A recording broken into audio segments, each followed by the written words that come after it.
Hello, everybody. Can you hear me?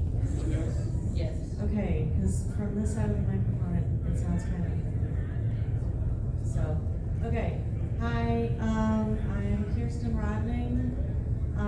Normally, I run panels on video games as literature. I had one earlier this morning. But today, I am also doing another topic that's close to my heart, disability representation in video games. I do slip a lot of disability discourse on my blog, which is okay because you can talk about anything in literature. I have a master's degree in literature and I am disabled. I have several different diagnoses of various chronic illnesses and comorbid thingies. So I could list them, but then we've run out of time. So yeah, this is disability represented in video games. I'm going to talk about mostly positive representation, a little bit of discussion of just a little bit of what not to do. So let's get into it. Okay, so first off, I'm going to tell you the criteria that I use to decide which characters to talk about. First, if the character openly talks about their disability in the game, like if they say, I have a disability, I have a specific disability, or, they drop it in in-game conversation. Secondly, if the character uses a mobility device or is otherwise visibly disabled. And third, if the creators of the game have announced the character's disability publicly. So this means that I'm talking about characters that we really do know are disabled, and that brings me to I put those in the wrong order. I'm specifying this because there are a lot of characters that a lot of people can look at. I mean, I can look at a character and say, I identify so strongly with what that character is going through. And that character clearly has what I have. And that is valid, but I'm not including those in this discussion today. There are plenty of examples of disabled characters that are confirmed to have disabilities.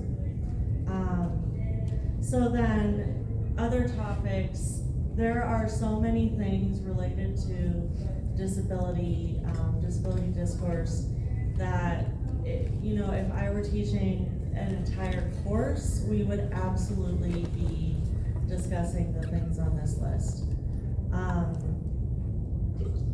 I only have an hour here. So I won't be able to define specific things that a lot of people might not know about or might want to learn more about. But I have written down here some resources that you can use if you want to learn about these. I will also be putting all of these links on my blog, which again is videogamesislit.com. And I will be, unless something goes horribly wrong, I'll be uploading this panel to YouTube, and I'll be putting all the links on the YouTube video as well. So first off, if you want to know about accessibility for disabled gamers, that's kind of a different topic from representation, but it's still an important thing to know. There's a website called caniplaythat.com. If you don't know about it, it's a really good way to look up a video game, and like if you have a disability that makes it difficult to play certain games, you can look it up on there, and someone probably will have reviewed it from an accessibility standpoint. And then next, there's the phrase "nothing about us without us." This is a phrase that has been used in disability activism for many years. And what it means is basically, in the context of video games especially, it means don't make a game about disability, about disabled characters, without including real disabled people in the creation process. Now, on that note, I did not check every single one of these characters to see how much involvement actual disabled people had in the games. But, you know, that is something that we're pushing for now and for the future, just to have at least like sensitivity readers or sensitivity players, people who can look over a game and say, oh, hey, you guys didn't probably know, but this is actually really offensive. So that's Nothing About Us Without Us, and I just put the Wikipedia page there because that's a good starting point if you want to research that. Disability language, aka how to specifically talk about disabilities and disabled people. The APA style guide has a whole page on that is actually pretty decent. So, you know, basically it says, here are some words that you may not know are actually offensive to disabled people. Don't use those, use this instead. So that's the apa.apa.org/style-grammar-guidelines/bias-free language/disability. And then on the topic of autism, I will be discussing autistic characters. I am autistic. Okay, and I see a lot of positivity about that, and that's great. There is some discourse about whether autism is considered a disability or not. I do consider it to be a disability, but I'm not here to debate that right now. So I have a link to another blog page by another autistic person that explains the discourse around that. So it's emergentdivergence.com is autism a disability. So if you want to look into any of that, again, I'll put the links on my blog, and all of that, you know, you can look up after the panel. Some content warnings. Nothing serious. I mean, I'm not going to be going into any gruesome details about anything, but I do know that just some mention of certain disabilities, certain mental illnesses can cause some PTSD episodes. I also have PTSD. PTSD is also a disability. Right. Yes. So this is just a list of some of the disabilities that I'll be discussing, including alcohol/substance use disorder. Again, I'm not going into any gritty details. Physical disabilities, depression and anxiety, immune system disorders, autism and ADHD, reproductive disorders, and possibly other disabilities as well. So just be aware. Okay, so this is what I was like starting to get into before. There are so many characters that we can definitely say we believe are disabled. We can have a headcanon where we believe that they're disabled, but it's not like technically in the writing. It's not, I mean, so I have Link on there. And I mean, I totally identify as Link. He totally autistic to me, but there's technically no confirmation. Somebody actually messaged me when they saw that I was going to be doing this presentation, and they asked specifically, are you going to be talking about Link? And I said no, actually. Like, I know, he's everybody's favorite. He is only semi-verbal. What? He is only semi-verbal. Yes, but we can talk about him in a totally different topic. Lucio, I put a picture of Lucio here because I saw somebody asking on Twitter or Instagram a long time ago. Somebody was asking if Lucio, because his legs look potentially robotic or some sort of futuristic technology. They said, is he disability representation? And my response to that was, he may be, he may not be, but there's already actually a decent amount of disability representation in Overwatch, which is a lot better than most games. So yeah, we're gonna stick with basic details that are known. But I was going to ask about, like, just where does headcanon end and where does coding begin? Like characters who, like for example, characters who are autistic coded, like they have a lot of autistic traits, but they're never once stated as being autistic, but they're Right, so autism coding, disability coding, it's a lot like queer coding. Like the implication is there, but they don't say it outright. Right, so, and a good example of queer coding, and I'm using that because that's a term that has long been studied. Xena, Warrior Princess. Are Xena and Gabrielle a couple, or are they not?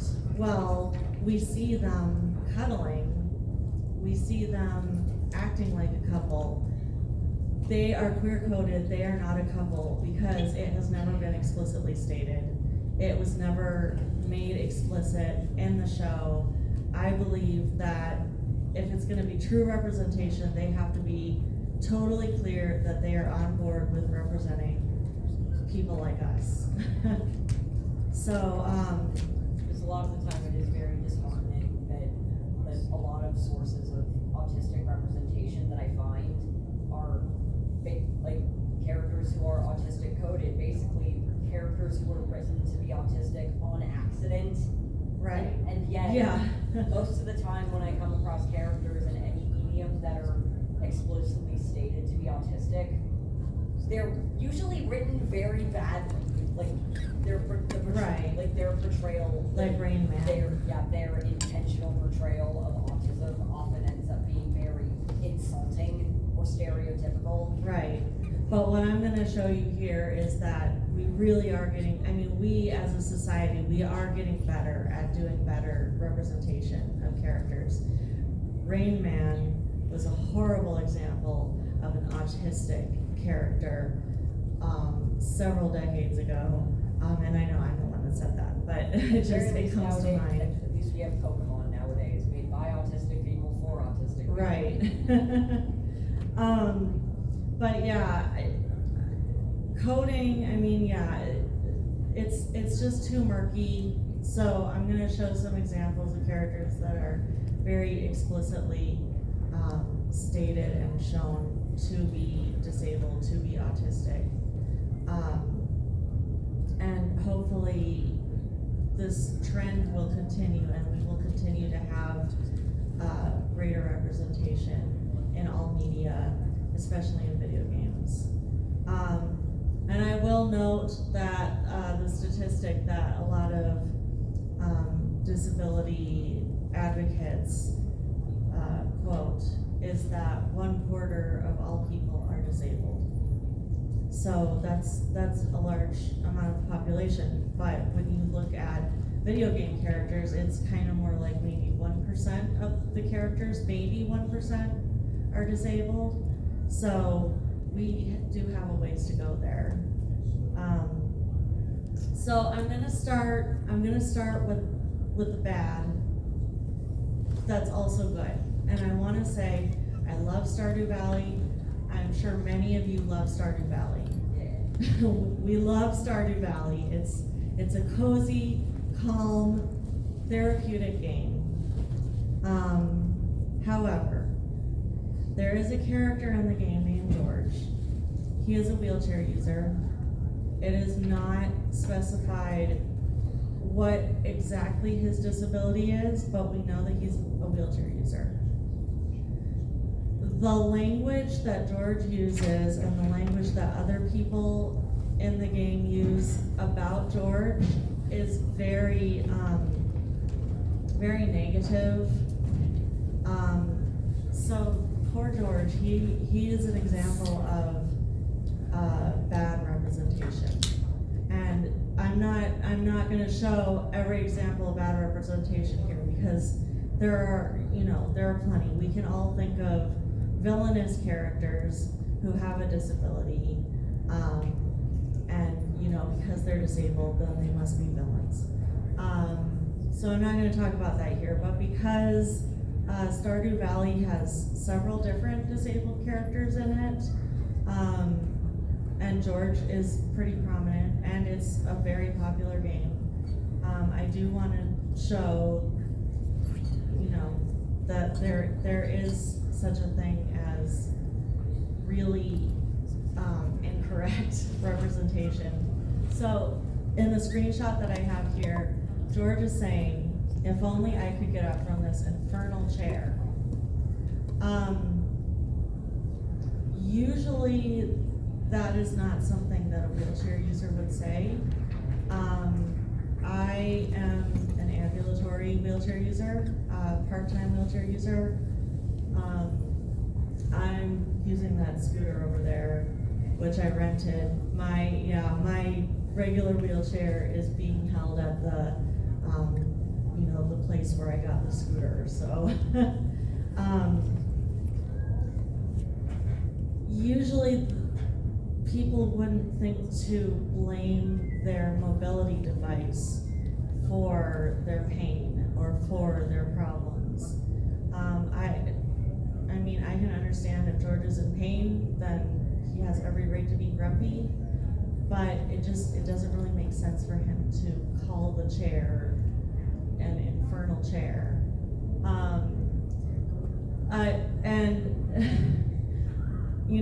George is a stereotype. He's a huge stereotype, a grouchy old man in a wheelchair. My grandfather used a wheelchair. It is common for older people. He loved he used a scooter most of the time. He loved his scooter. He loved to go to the mall. Like when, he died when I was in college.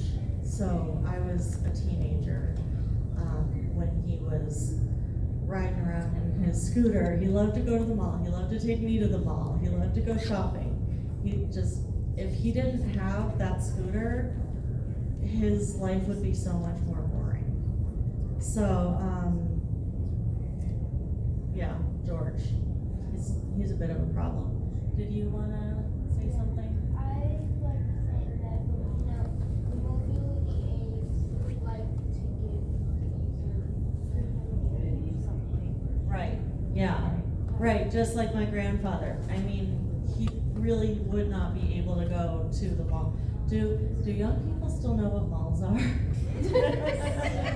Okay, just making sure.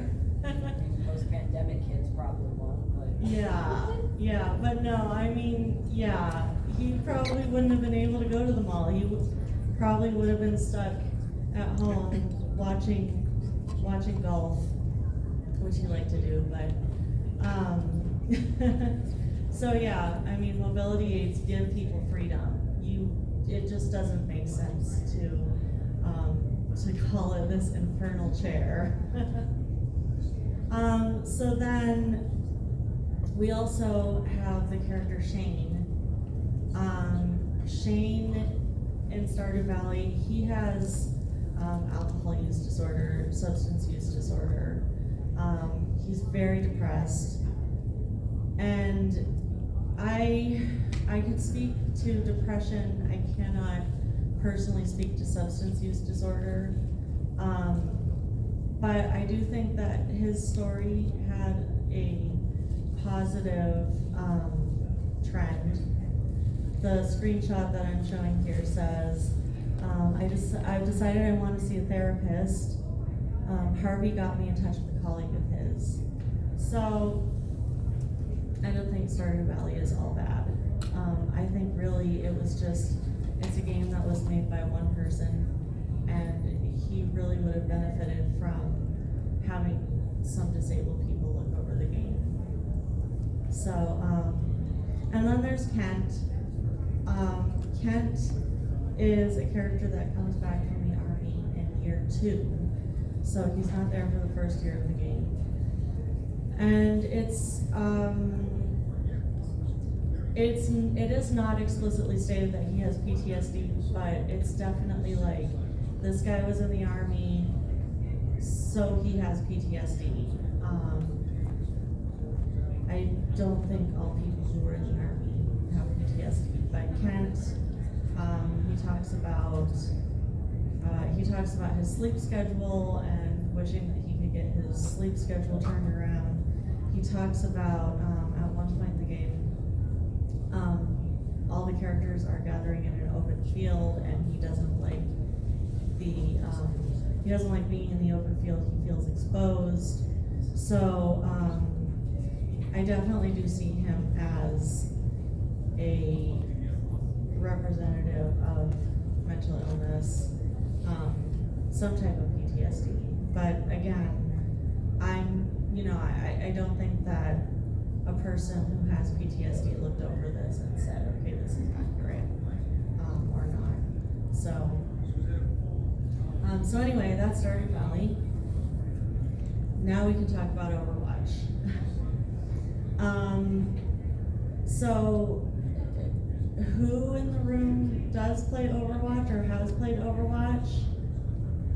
Okay, a few people.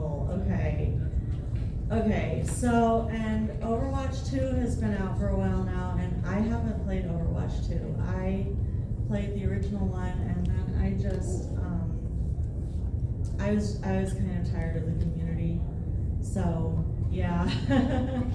So I stopped playing. So pretty much everything that I say here is about Overwatch 1. If they've changed things, I don't know that. But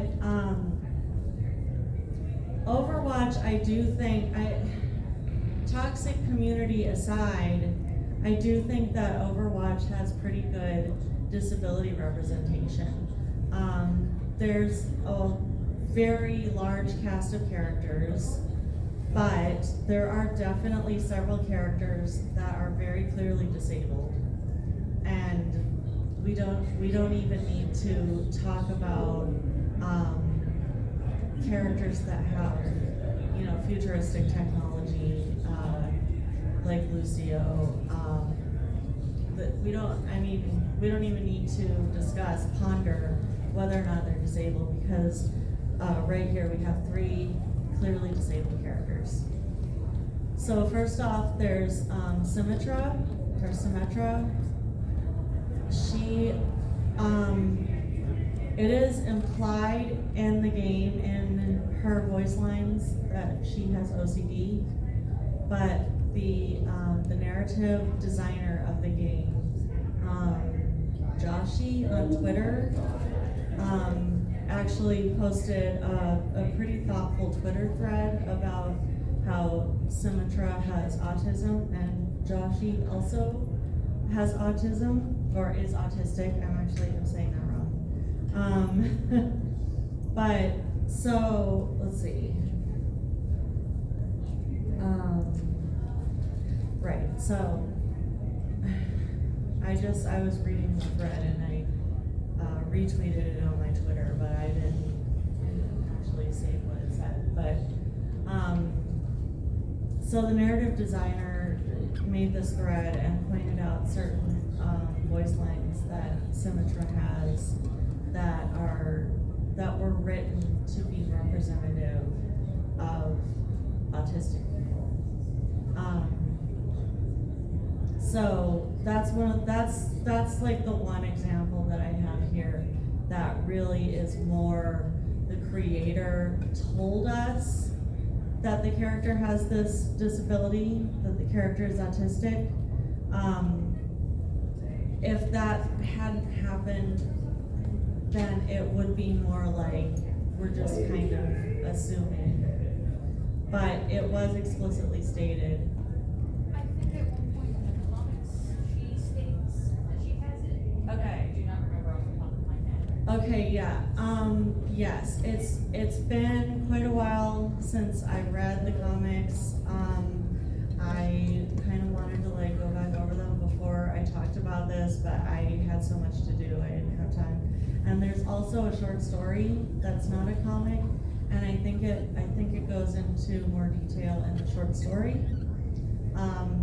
But again, I think it's been a few years since I read that. So yeah, I really did wanna, like, I did go back and read the Twitter thread, but I really did wanna go back and read the comics and the short stories, but I didn't really have time to do that. But yeah, I mean, Symmetra is definitely autistic. And then we have Junkrat. We don't even have to debate whether or not he's disabled. He has a prosthetic leg. So, there you go. And we can definitely, we can guess why he's missing part of his leg, but we don't, we don't need to, pass any judgment on him for his love of bombs and things that explode. And then Anna, I think, is a character, like I've seen other people talk about Junkrat having a disability, but Anna is a character that I think gets overlooked a lot when people are talking about disabled characters in Overwatch. Anna, you can clearly see that she has an eye patch. I know that we've been tricked many, many times by anime and video games, because frequently when a character has an eye patch, it's not because they're blind, it's because they have some, a family history where one of their eyes is red, or they have a magical eye behind the eye patch, or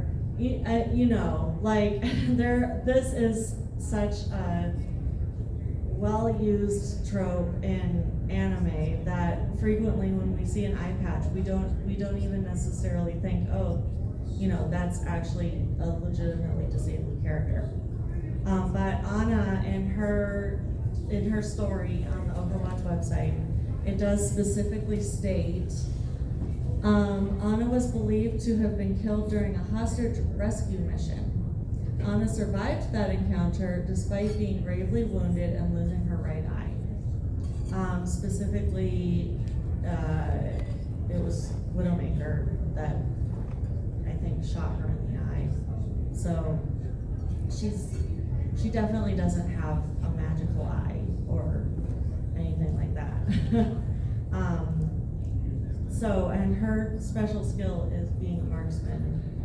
So, I mean, I guess you could say it's significant, this disability.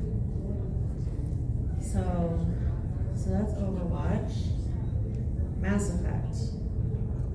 Mass Effect is one of the very first games that I discussed on my blog in terms of disabled characters.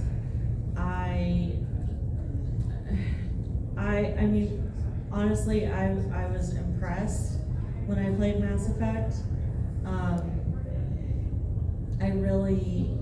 I think hadn't played a lot of games before that point that had such specifically good disability representation. Specifically Joker who is, I mean, you could say he's a main character, you could say he's a secondary character. They wouldn't get anywhere without him because he's the pilot. He is said to have Froelich disease, which is colloquially known as brittle bone disease. I'm just, the bar is set really low, the bar for me to be impressed, but I'm just so happy that a game actually gave a character a specific diagnosis and not just like, you know, like George in his wheelchair and we don't really know anything else about, I mean, we don't really know anything else about George at all. I mean, he likes leaks. That's, yeah. So Joker has brittle bone disease. Sorry, did somebody say something? Yeah. I do think they did specify what happened to his legs. He lost his legs where it was cut disease. Oh, okay. Okay. Due to he was a war veteran. Oh, really? I think it was like when you do the leaks button, when you get Well, the machine. I've just been replaying the game and I don't remember seeing that, but maybe I was just like really tired and I just totally forgot it. I'm sorry. No, what? No, you don't have to be sorry. No, I'm just saying like, I don't remember that. I do remember that he gave like a little bit more detail, but it wasn't, I didn't think it was very specific about like exactly what his situation was. But no, I guess I just need to start the game over again and start a new farm and give George another chance. I'm totally fine with doing that. So anyway, but yeah, Joker has a specific diagnosis, and I don't want to spoil Mass Effect, but there is a part of the game where you play as Joker. Something is happening, he has to take action, everybody else is incapacitated, and I believe like normally he would have a wheelchair, but his wheelchair is not near him, and so you do actually play as him trying to, I don't want to spoil it, so he's taking action. I think I remember this where he was using something called a device to kind of help support his legs. Right, yeah, he's kind of like I think leaning on the walls. Now, I mean, it has been like 10 years or more since I played this, but he is kind of like leaning on the walls. Bad things are going down in the scene, so, you know. And he is basically an ambulatory wheelchair user. It's not like he's not paralyzed. He's not completely unable to walk, so he does walk. But, so, I mean, he is a playable character, and he has a specific diagnosis, and like I said, that's a really low bar. This should be normal. It should be normal to be playing as characters with real disabilities, realistic characters. But as we are right now, in the video game scene, Mass Effect is definitely significantly better than many of its peers. The other two disabled characters that I'm talking about here are Tally. Now, Tally and Rex. Both of these characters, their disabilities, they're aliens isn't the right word, but they're a different race of people from different planets.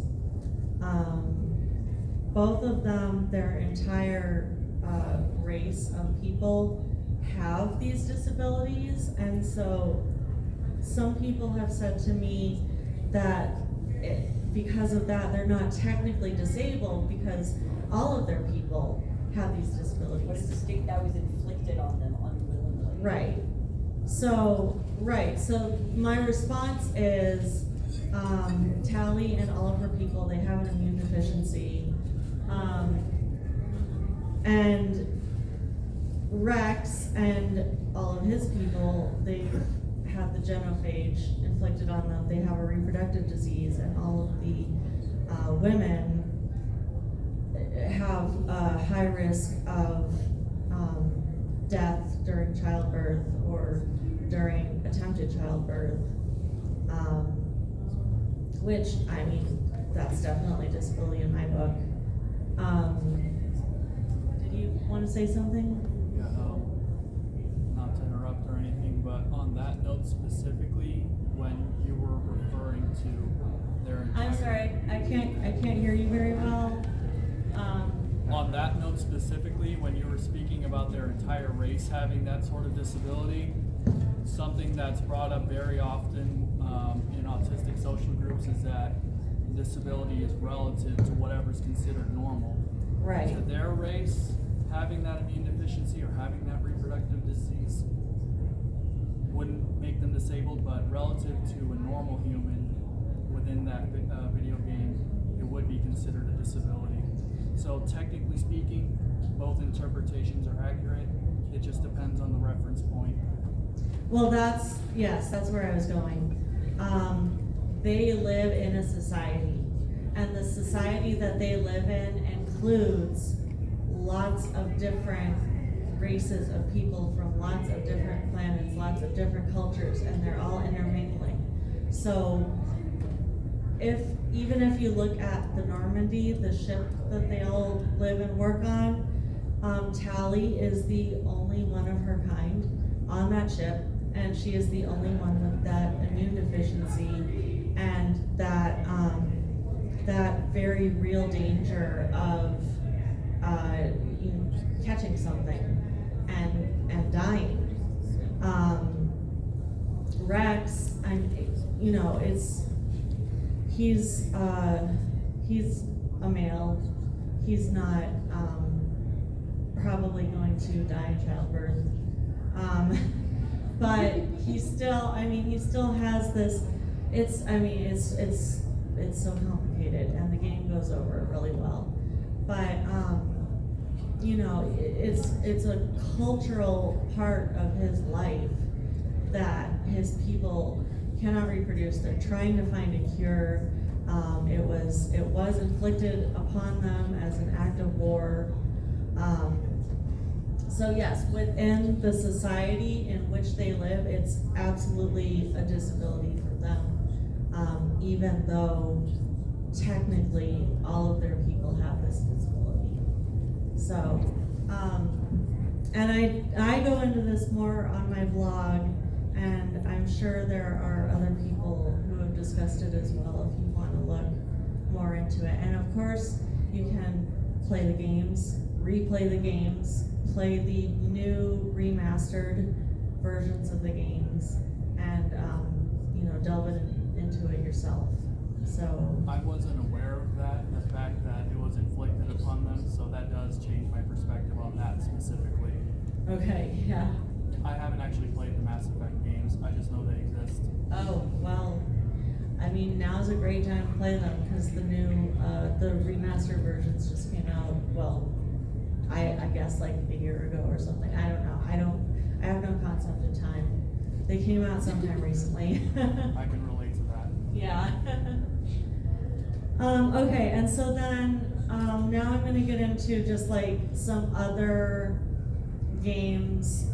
The ones that I just talked about, they had multiple instances of disabled characters. In these cases, these are just some other characters that I wanted to highlight from a variety of games. Borderlands is, if you've played Borderlands, I'm sure you know that it's a complicated game to discuss in reference to disability, because on the one hand, there are parts of Borderlands that are intentionally very offensive. That's part of what that game series does. On the other hand, we have this character named Patricia Tanis, and she self-identifies as having Asperger's syndrome. Which, and I put autism here. I put Asperger's syndrome in quotes because Asperger's syndrome, and a lot of people don't know this, is not an official diagnosis anymore. Was somebody checked out with the DSM-5? Yes. Yeah. So I mean, it sounds like most of us are on the same page here.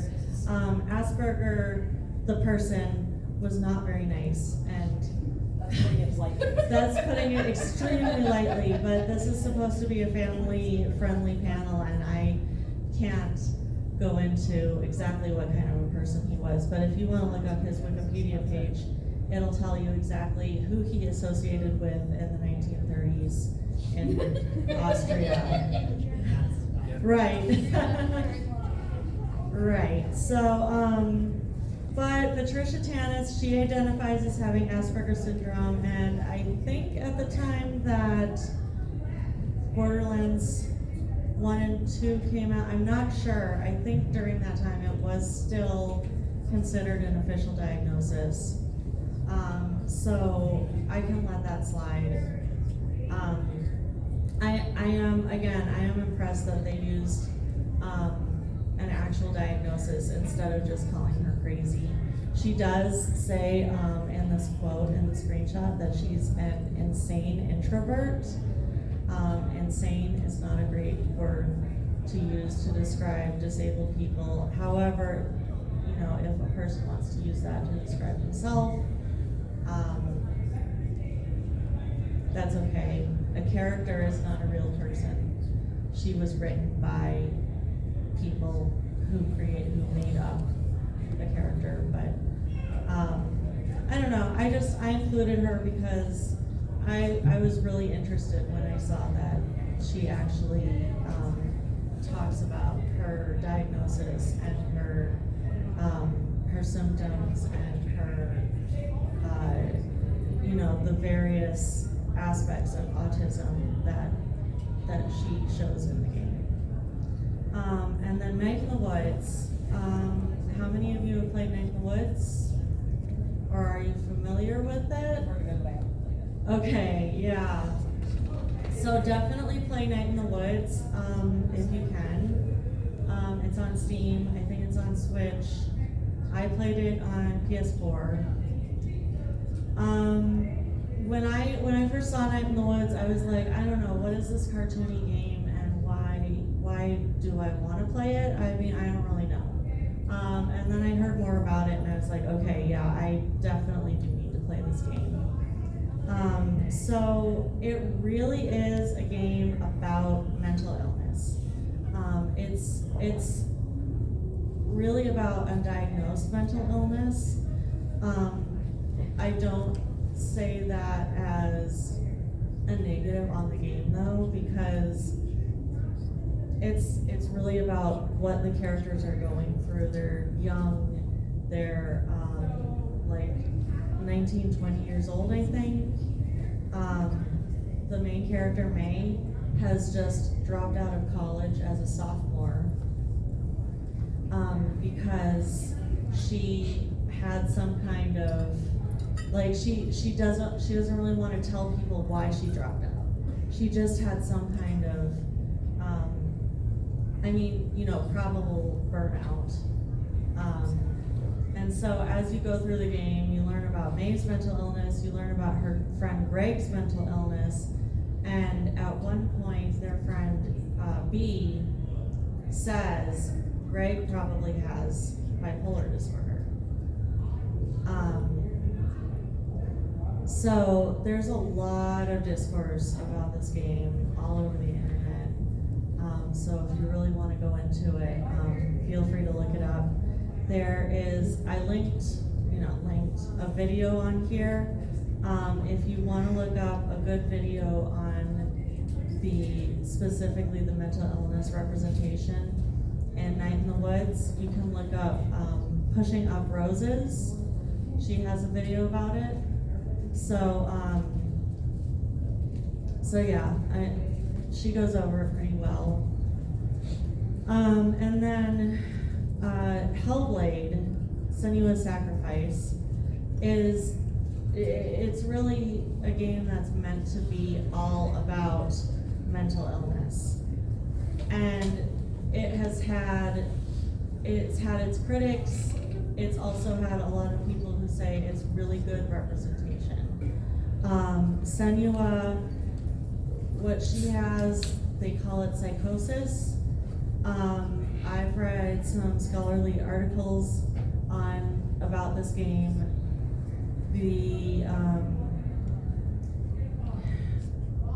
Like psychologists who study this game, they do use and yeah, so I have brain fog. I'm sure some of you can relate.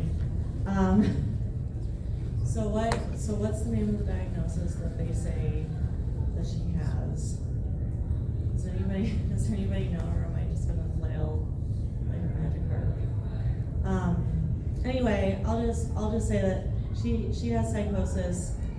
She is supposed to be a historical character who existed in a fictional historical time period before they had names for these diagnoses.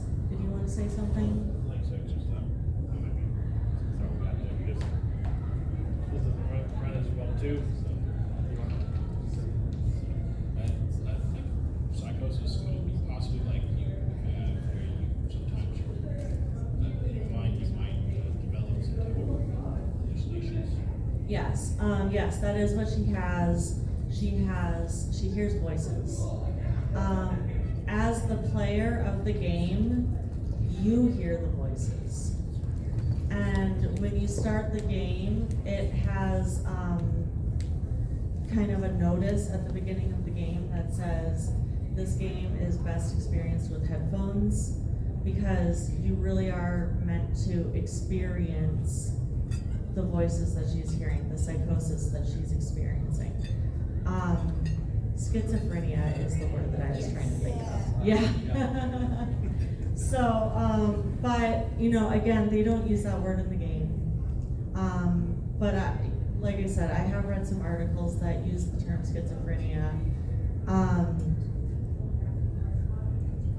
And since that's such kind of a delicate topic, there has been a lot of pushback against this game. I don't have that particular disability, so I really can't personally say whether it's good representation or not. I do think that it's a step in the right direction.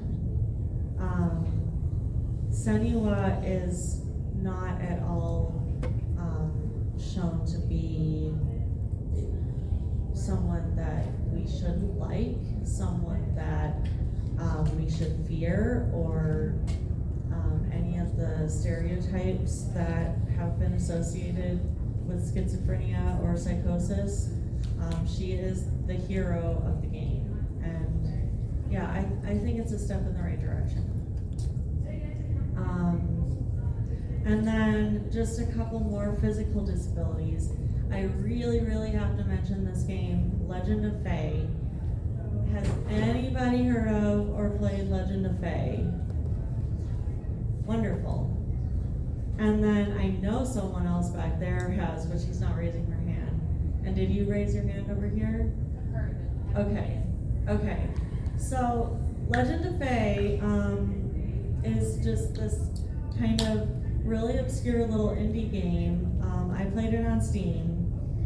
I don't know why nobody else is talking about it. I mean, it is kind of a basic match 3 puzzle game, but it has a story. And importantly for me, the main character is disabled. She uses a leg brace. She is said to have had a childhood illness that weakened her legs. And in the very beginning of the game, she uses a cane. And then in the present day, like, you know, as you're playing, she uses a leg brace. And I show the screenshot here, where one of the little elemental creatures in the game is asking her, why do you have that device on your leg? And she says, if it were not for this brace, I probably wouldn't have gained the strength to use this leg at all. They don't specify what her childhood disability, what her childhood illness was. It sounds a lot like polio. It doesn't exactly match what I've read about polio, but again, this is a fantasy game in a fantasy setting. But I definitely feel like this game deserves a big mention because it's actually pretty good representation. She uses a device, a mobility device, and she uses it in a kind of more appropriate way than some other characters do. Did you want to say something? Yes, so you're saying that it didn't quite match polio? I haven't heard of this game before, so I don't know the exact symptom. Mm-hmm. But based off of your description, I actually have something similar. Yes, and I probably know what you have. It's probably what I have. I have CMT. Oh, okay. Charmary tooth syndrome. It's a degenerative nerve disorder that Okay. mainly affects the legs. And I have to wear knee braces. Yes. So I was like, that sounds very similar because it progresses over time. Right. Yeah, the only reason that I said, and there are so many diagnoses that are so similar. I also have great weakness in my legs. My diagnosis that I was diagnosed many years ago is not the same, but it also has to do with weakness. And actually, when I was reading about polio, while I was researching this game, it did mention some other diagnoses, including the one that I have, and including long COVID, which is interesting. So polio, the long version of polio was very similar to long COVID and post-viral illnesses. But the thing that didn't really, like Claudia, the character in this game, she has this progressive weakness that, like, she's sick and then she's weak and then she's getting better, which I guess that could happen, but that didn't really totally match up with what I was reading about polio. And also, one of the things that I read said that frequently the post-polio illness doesn't actually really show up until about 15 years after the person had polio. So I'm not an expert on this. I was literally just reading like WebMD and Wikipedia. So, take this with a grain of salt. Not a lot of people have heard of CMT, but it's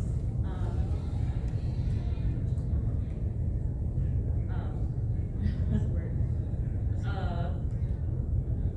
Hereditary?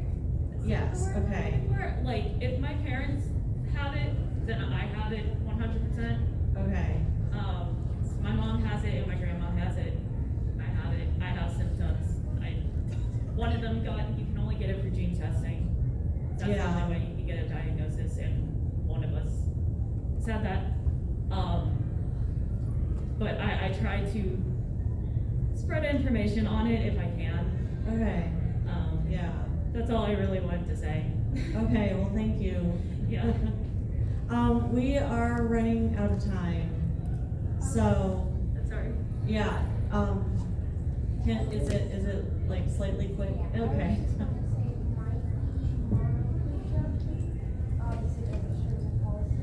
Okay, yeah. I mean, yeah, we could, this is, a little bit why I said, you know, the headcanon thing, like, we could sit here and diagnose all kinds of characters all day long, all month long. But again, I'm content for now with the fact that this game exists. She uses a leg brace, which you almost never see that. I mean, usually when you're seeing a disabled character in any form of media, they're just a nondescript wheelchair user, or they have crutches. But you know, Claudia is a little bit more unique, and so you know, look up the game Legend of Fae, play it. If you don't like it, that's fine. It is a match 3 game, and I know that's not for everybody.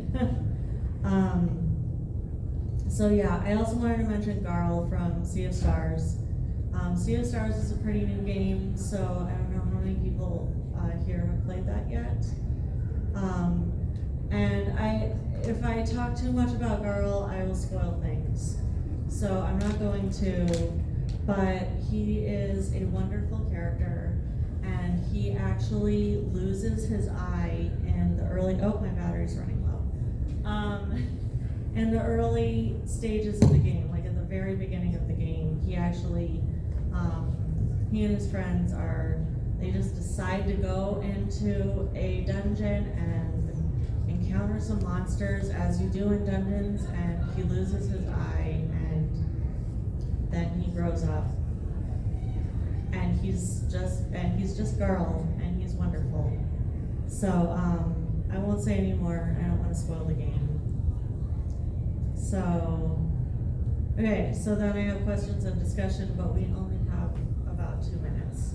So, okay. Have you ever played Psychonauts?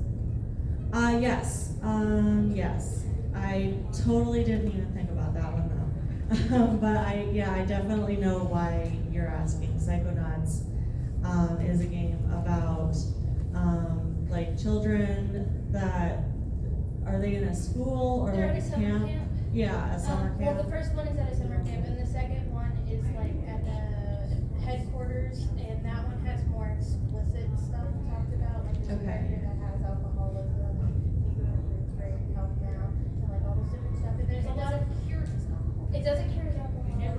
Okay. You never ever cure that. Yeah. But you like are able to help, like the Right. and stuff. But there's more explicit ones as well as a lot of more. Yeah. Morris is in a wheelchair, yeah. Yeah, and I mean, Psychonauts, I've played it. I never finished the first one, but I do have it. I have played it. I know that it has a big cult following. I don't love the trope where disabled characters are magical, which that game kind of falls into that. But I mean, I really need to give it another try, because I know that I didn't really like, I just kind of played it just like, okay, I'm gonna play this game and I don't know anything about it, and I need to take another look at it. The second one, I think the world building stands in a way to where Okay. it's less, it's magical, it's part of the world. Right. Okay. Yeah, and I haven't played the second one. Okay. So, there's one of my favorite games. Philip, sorry. I just want to make sure everyone can hear. So there's one of my favorite games, a Star Wars game called The Force Unleashed. So, Yes. you know, Star Wars, like there was one level is Darth Vader, and in that game, like you play as him, like unlike his apprentice, like later in the game, where he's like young, he's fast, he's with a lightsaber. When he plays Darth Vader, it's like how he moves. It's like a lot different since he has prosthetic legs and even arms. Right. And how he's moving them. But then of course, like there's some enemies where it's like, since he has prosthetic hands, you see how strong they are. But like, it's also very interesting, like how you actually see how he fight, like how Darth Vader, like even though he's Right. disabled in the way, like even like Yeah. the way he's respirating, keep breathing, yet it shows like how even with all that, like he's still Right. strong And I don't want to go on record criticizing Star Wars because I know how that could get me canceled. But you know, do keep in mind that Darth Vader is a complex character. He is a very complex character, and obviously with the prequels and all the books and all the games and everything, he has more to his story than just being the bad guy from the original Star Wars. But he did originate as that stereotype where the bad guy is disabled, the disabled character is the bad guy. And so I kind of try to stay away from that.